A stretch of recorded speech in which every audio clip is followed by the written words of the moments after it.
শাস্তি দেনো ওই মামাল্লাই তোরে মামলা করো ভাই কথা শুন মামা জন মামা হক এনে দিত না সোজা কথা তুই মামাল্লাই মামলা করে হক উদ্ধার করবো এটাই করতে হবে। এটাই করতে হবে এখন মার অবস্থা তো ভালো না। না মার অবস্থা ভালো না মামা জন সোজা আঙ্গুলে ঘি উঠেন না 3 লাখ টাকা আমাদের কোড়ে কোড় পরে চেয়ারম্যান সাহেব। আসসালামু আলাইকুম চেয়ারম্যান সাহেব। কি অবস্থা বাকিনারা ভালো আছো নি মামা মামা কি লাইছো কিছু নাইছো কোটা কি গাছ মামু আমার অবস্থাগুলো জানেন আমার অবস্থা খুব খারাপ। এতে খামারে কাম করি এই যে দীর্ঘদিন মা অসুস্থ মামার কাছে গেছি কই আমার কাছে তো কিছু নেই মামা আগে হপ্তা দিন আমরা বেশি মাছ সেটা করে কত জমি দিবার লাগে মামা আঙুল তো হক দেয় না আরো যে দুয়ারি দিছে টাকা বাইকার আগে আমি বাইক হইছে। কোন মামা তোমার সেলিম মামা হ্যাঁ। মামা তো একজনই সেলিম মামা মামা এখন না আমরা এর বিরুদ্ধে মামলা করে আমরা কোর্টে আছি বুঝে নিছি এছাড়া আপনি তো সব জানেন আগে থেকে জানেন সব তোমাদের আরো একবার এটা নিয়ে একবার আসছিলেন হ্যাঁ এটা একটা সমাধান বলছিলাম না ওই টাকাটা দেয় নাই না না না আমাদেরকে আমাকে এটা জানাবেন এটা বলবো না আপনারা মানে না যে আমরা আচ্ছা এখন আসছো শুনো দেখো এই মামলা মোকদ্দমা করতে আসছো ভালো কথা মামলা মোকদ্দমা আসছো জিনিসটা সুন্দরভাবে সমাধান হওয়ার জন্য এখন তোমার মা বলতেছো হাসপাতাল বড় ধরনের অ্যামাউন্ট লাগবে এখন এই মামলা মোকদ্দমা কাটসিট করে দিতে কিছুটা দীর্ঘ সময় লাগবে এখন যদি তোমরা এটাতে অপেক্ষা করতে পারো তাহলে মামলা করো আমার পরিচিত উকিল আছে তোমাদের আছে কিনা যদি মামলা করো তাহলে পরিচিত উকিল সাহেব আছে ওনার মাধ্যমে জিনিসটা সুন্দরভাবে সমাধান করে দিতে পারবো ইনশাল্লাহ পারবো এখন করতে হলেও পারবো এখন কি ওটা চাও নাকি এখন চেয়ারম্যান সাহেব আপনি যেটা ভালো মনে করেন ওটাই হবে। এখন কি বলো তারা কি দীর্ঘ ব্যাপারে যাইতাম না আমি ওর সন্ধ্যা একটা অফিসে ডাকি আনে যেটা বালা মনে করেন আমার কি এর দরকার আমার তাতে কি মার অবস্থা খুব খারাপ। আচ্ছা, আরে, মার চিকিৎসা তোমার- করতে ইমার্জেন্সি 2 লাখ টাকা মতো লাগে। এখন শুনো তাহলে সন্ধ্যা অফিসে আসো আপনার অফিস কটার দিকে আছে কটার দিকে আসবেন? আসলে পরে দিয়ে আসো আসলে পরে- আসলে পরে দিয়ে আসলে আমি ওটা ফোন দিয়ে আনি রাখুন দেখি একটা সমাধান যাকে করা যায় কিনা উপস্থিত আচ্ছা স্যার তাহলে ভাইয়া আমরা- তাহলে চেয়ারম্যান সাহেবের কাছে তাহলে আমরা যাও, যাও। আচ্ছা তাহলে আমরা আর একটু অপেক্ষা করি কেন ঠিক আছে ঠিক আছে তাহলে চেয়ারম্যান সাহেব আপনার কথা দরকার নেই।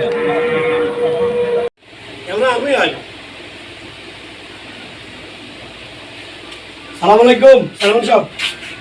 কি অবস্থা সেলিম মিয়া ভালো আছেন নি? এই তো আলহামদুলিল্লাহ নির্বাচন চলে গেল খোঁজ খবর নাই চেয়ারম্যান সাহেব কোনো কাজ দরকার নাই এলে আয় না খোঁজখবর মাগি না নিয়ে 2-3 গেলে একটা মুসিবত আছে আসলে তোমার ওইদিন ফোন দিছিলাম এই যে তোমার বাগিনেরা হুম আমি ওইদিন কোর্টে গেছিলাম হুম কোর্টে যাওয়ার পরে কোর্টে ওদের সাথে দেখা হুম ওরা বললো কি যে তোমার বোনের সম্পত্তি এটা হ্যাঁ হ্যাঁ আসসালামু আলাইকুম চেয়ারম্যান সাহেব। বাগিনারা আছে। কি অবস্থা ভালো আছেন ভালো আছেন বসো বসো তোমাদের কথা বলতেছি বসো কি আছে কেন বসো বসো। একবার তো আপনার বোনের সম্পত্তি এটা বেজাল তো ভাঙিয়ে দিলাম হ্যাঁ টাকা 3 লাখ দিবেন তারা জমি রেস্টি দিয়ে দিব এটা কি করলেন ওরা দেখলাম যে ওদিন মামলা কোর্টে গেল মামলা করার জন্য এটা আমার সমস্যা ওই কি? বাগিনা করে একবার দিছি 20,000 আইসি আর আবার আমার বোন সবার আইসি আর দিছি 20,000 30,000 এখন এভাবে টাকা দিলে তো চেয়ারম্যান সাহেব হইতো না জমিটা তো রেজিস্ট্রি করতে হইব এখন আবার এনতে আমার বাগিনা বড় মিয়া আবার কি করলো এনদি আবার একজনের লোক কথা কইতেছে জমি রাস্তার লোক যে দুটি সীম আছে ইয়ান একটা কার্টুন বেশি এলে মাস্টার কথাবার্তি চলে এখন এইভাবে তো চলে না এখন আমি চাইতেছি টাকা দিতে হইলে আমার আগে জমি রেজিস্ট্রি করে দিতে হইব এখন বাগিনারা 2 দিন হরে টিএল 3 দিন হরে এখন আজকে আবার আইসে মা অসুস্থ এটাকে টাকার দরকার তো এটাকে মা অসুস্থ টাকার দরকার হলে এখন আমি টাকা দিলে যদি আমার বোন মরি যায় তখন তো এরা 22 জন বোন চেয়ারম্যান 2 জন সাহেব, আমি এই কথা কইছি রে মামারে মামা আমার কান্দায় ইডি একবার দিছে আমি কান পেন্সিলে দিছি। আরে আমার বাগিনা এটা একটু বেয়াদব টাইপের এটা কথা মানে এটা পড়ালেখা করেছে এটা একটা বেয়াদব আচ্ছা আর মামা তো পয়সা কথা শোনো আচ্ছা শুনেন আমার কথা আবার শাসন শাসন সাহেব বলতেছি সমস্যা যা হয়েছে একটা সমাধান তো আছে সমাধান তাহলে আছে মারার কি দরকার আরে এ বেয়াদবে আসে আমার সাথে আসে কি গরম আমি চেয়ারম্যান সাহেব আপনি কোনো বেয়াদবি করেন না। এ আমার বাগিনা আমার বোনেরা অভাবী আমি এদেরকে খাওয়াইছি বড় করেছি কথা বন্ধ দে যখন তা দিছি বাগিনাটা বেয়াদব টাইপের কথা কথা তো মানে চোখ রাঙা কথা বলে কে তর্ক আমি করছে? আপনারা কি বলে এটা শুনুন ভাই, আমি বলেন, বলেন। ব্যাপারটা হলো কি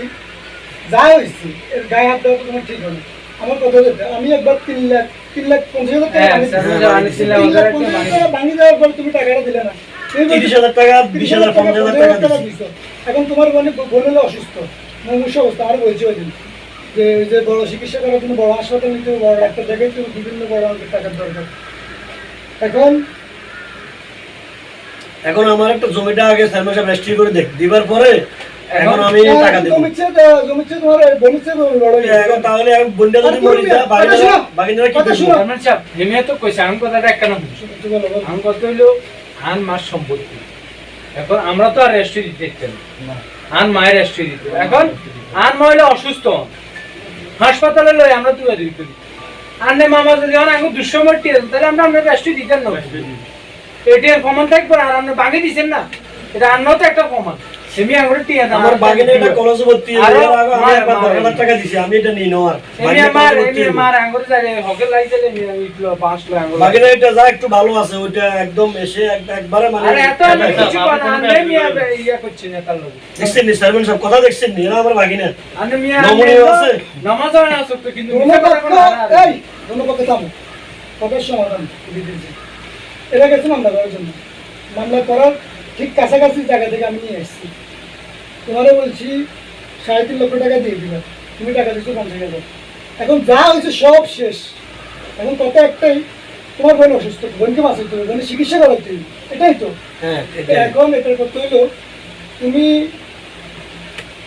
2-4 দিনের ভিতরে টাকা 3 লাখ থেকে দিয়ে দিবা এইটা ডকুমেন্ট আমি বলি না টাকা কথা বলার ভিতরে কথা বলি যা 3 লাখ টাকা দিয়ে দিবা 3 লাখ টাকা দেওয়ার পরে তুমি বলতেছো তোমার ডকুমেন্টস কি তোমার রিস্ক আমি আমার বিশ্বাস হয়নি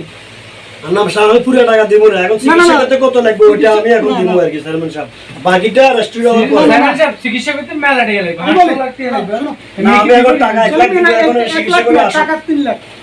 3 লাখ আমি ডকুমেন্ট ছাড়া দিব না টাকা চেয়ারম্যান 3 লাখ বলছি আমরা মামলা করব টাকা 3 লাখ বলছি তাহলে আমরা কোর্টে যাই ভাইয়া মামলা দেব শুনো বেশি কথা বলো কোর্টে মামলা করলে কি সমাধান সহজ হবে কথা বলি না টাকা 3 লাখ বলছি টাকা 3 লাখ আজকে হলো কি বার শনিবার রোববার সোমবার কালকে ব্যাংক খোলা কালকে দিতে পারবেন কালকে না পরশু দিব আমার ছেলের ফোন দিবি সে টাকাটা নিলই ওই অ্যাকাউন্টে ছেলের নামে পরশু টাকাটা দিয়ে দিবা আগে বোন সুস্থ তুমি রক্তের বন্ধন বোন যদি চলে যায় তো কি করবে টাকা তুমি কি করবে ঠিক আছে চেয়ারম্যান সাহেব যদি তুমি এত যদি বুঝো লাগে টাকাটা যদি পরে যদি আসে অস্বীকার করে আর বাগিনারা টাকা মানে জমি আমার রেস্ট্রি দিত না তখন কি করবেন কোন এটা রিস্ক আমি দায়িত্ব আমার তাহলে এদিক থেকে সই নিন আমি যে টাকা দিব 7 টাকা মতো সই নিন তুমি তো মানুষ মানবতার তো দেখতেছো তুমি বোনের চিকিৎসা খরচের টাকা দিবা তার সম্পত্তি রাখবা এক্ষেত্রে তুমি স্ট্যাম্প সহ এরা যদি রেস্ট্রি করে না দেয় দায়িত্ব আমি নিছি তো মনে করেন আচ্ছা আমি দিলাম নিছি, যদি বোন মরি যায় রেস্ট্রি যদি এরা না দেয় আমি নিছি তো আমার বিশ্বাস আছে তো হুম হয়েছে না বিশ্বাস আচ্ছা ঠিক আছে এখানে শেষ তারে কালকে পরশু টাকা দিয়ে দিব 3 লাখ টাকাটা নিয়ে তোমার বোনের চিকিৎসা মায়ের চিকিৎসা করো আর আমরা ওই বোনকে একটু দেখিয়ে আমি শুনছি আপনার বোনের সাইকেল না, আমি আসলে যাইতাম আমার বাগিনা আমি যাই না এগুলো ঠিক না আগে বাইবেলের সম্পর্ক মিয়ার ভিতরে মায়া দয়া নাই চেয়ারম্যান সাহেব বলতেছি আগে মায়া বাইবেলের দেওয়ার ন থাকলে আমি যে কলেজে ভর্তি বেশি মতো 1000 টাকা দিছি ফোন দিন দিছেন নি সেবা দিছেন নি? নামাজ চেয়ারম্যান সাহেব আমারও অকাশ টাকা গালি করছে এটা মামুরের দেয় ডাকনার না এগিন আপনি এক্ষেত্রে এগিন তুলেছে হইতো না ছেলে নিয়ে শুনেন ভাই বোনের সম্পর্ক হলো মজবুত সম্পর্ক আমনে মরলে বোন কেনবো বোন মরলে আপনি কেনবেন আজ চেয়ারম্যান সাহেব আমু মানুষ দেখাইতে আমু দুসেরা রানের সামনে গাই দুসেরা বক্তব্য দিন বুঝলেন বোন বাগিনা তো মামুলিও দেখাইতে হবে মামার প্রতি এগুলো সহানুভূতি হতে পারে আবার মন থেকে কষ্ট লাগছে এই জন্য দু চারটা কথা বলি আমরা বিভিন্ন জায়গায় গেলে কিন্তু বাইবেলের সম্পর্কের সাথে আপনি সব কিছু মিলতে ব্যক্তি বুঝছেন না তো ওই আপনি বন্ধুদের চাইবেন যাও এটাই ওই পশু টাকাটা দিয়ে দেবেন এটা ঠিক আছে আপনি বলছেন দিয়ে দিব চিকিৎসা করার ঠিক আছে ইনশাল্লাহ অসুবিধা দিয়ে দিব ইনশাল্লাহ আর আমরাও দোয়া করি আমার ওই বুকে একটু ব্যথা করে ঠিক আছে আপনি নির্বাচন তো আমরা প্রচুর আমরা বিনা স্বার্থে নির্বাচন করছি আগে দিকে একটু নির্বাচন করছি নির্বাচনে ভোট দিয়ে আমরা জয়যুক্ত করছো আগে কিন্তু কোনোদিন তোমরা আলা দিছি না চাইলে হোক ডাইলে হোক কার্ড হোক সারাই হোক আলা দিছি না ঠিক আছে না না ঠিক আছে আমি নি কারে দিছি আর বইন বাগিনা এগুনিরে দিছি আমি তো খাইনো আমি কি অভাবী আমি এদেরকে দিছি আলহামদুলিল্লাহ খুশি হয়েছি আমার টাকা আমার এই ত্রাণগুলো সঠিক জায়গায় পৌঁছেছে আলহামদুলিল্লাহ আমি খুশি হয়েছি আলহামদুলিল্লাহ ভালো থাকবে না ঠিক আছে চেয়ারম্যান সাহেব আপনাকে অনেক ধন্যবাদ আচ্ছা ঠিক আছে বাগিনা মন কষ্ট নিও না মামা তোর যা খুশি কিছু একটা খুশি আর মামা আমরা ইজারে মাফ করে দিয়েছি যা মাফ করে দিছি বাগিনা মন কষ্ট নিও না ঠিক আছে আমি কালকে তোমার মার দেখে আসুন নি যাই আচ্ছা মামা হ্যালো আমি অফিসে আছি, অফিসে আসো, অফিসে আসো, তারিখ ভরা লাগে চালা যেতেছো তো? ইনশাআল্লাহ, আচ্ছা ঠিক আছে, দোয়া ঠিক করি আছে। মামা। অফিসে আসো। দোয়া করি যান। আচ্ছা ঠিক আছে। চেয়ারম্যান সাহেব, আসসালামু আলাইকুম। ওয়ালাইকুম আসসালাম। আসলে বইন বাগিনা এরা হলো আমাদের আত্মীয় স্বজন, একই রক্ত। তো এদের সাথে এই ধরনের আচরণ বা এরা আসলে এদেরকে দূর দূর করে তাড়িয়ে দেওয়া, এদের বিপদে সাহায্য করা আমাদের উচিত। আমরা মামুদের উচিত এদের বিপদ আপদে, বোন যদি গরিব থাকে এদেরকে সাহায্য সহযোগিতা করা, এটা আমাদের উচিত। আর বিশেষ করে মেয়েরা নানা বাপের বাড়ির সম্পত্তি হক পাইতে পারে, এটাই স্বাভাবিক। আর বাকিরাও যদি এটা যদি দাবি করে, এভাবে নির্মমভাবে মারা উচিত নয়। আর ইউনিয়ন পরিষদের চেয়ারম্যান যিনারা আছেন, আপনারা আসলে ইউনিয়ন পরিষদের চেয়ারম্যান হিসেবে যিনারা থাকেন, যিনারা আছেন, ওনারা যদি সুন্দর দায়িত্বশীল ভূমিকা পালন করেন, তাহলে বোনেরা এই বোনের যে হক পাওনা হয়, এই হকগুলো বোনেরা সুন্দর মতো সুষ্ঠুভাবে পেতে পারে। আসলে ওনাদের সহযোগিতাই নেই সামাজিকভাবে এগুলো সমাধান করার জন্য। Thank you.